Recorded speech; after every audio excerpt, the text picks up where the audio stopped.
Hello everyone, Steve Siebold back with MentalToughnessBlog.com.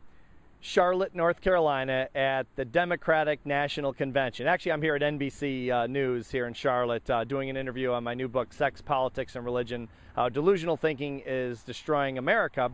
And they were interviewing me today because tomorrow the First Lady comes in and we hear from the Democrats. Now we heard from the Republicans last week. And so they brought me in to talk about critical thinking in terms of who you're going to vote for, in terms of analyzing political ads and the whole political scene. And so here's my critical thinking question for you today.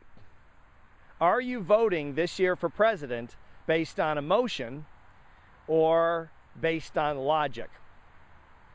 In other words, are you looking at the facts that the candidates and their campaigns are representing, or are you simply looking at emotion? Now, I would make the argument, now you might disagree with this, but I'm going to make the argument that last time we voted for president with President Obama, it was more about emotion, because here's this very charismatic, handsome young man who can carry an audience of 1 million people in the palm of his hand. I mean, there's no question this is a talented, bright guy. Even if you don't like his politics at all, saying he's not bright or smart is emotion-based, I think. You may not like his policies. But we voted for him, I think. I think most people voted for him because it was this youthful energy that was going to bring hope and change to America.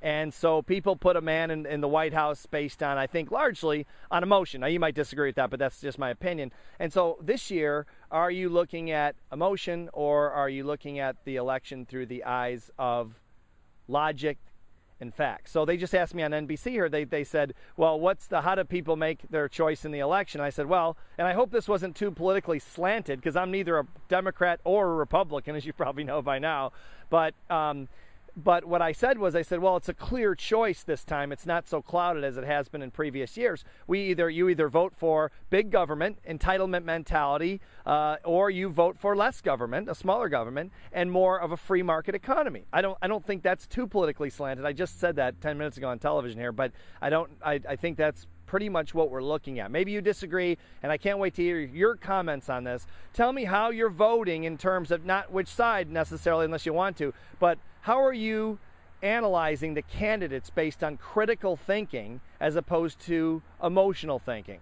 Can't wait to hear your comments on this. As always, so I'm Steve Siebold from the Democratic National Convention in beautiful Charlotte, North Carolina. Thanks for watching the blog. I'll see you next time.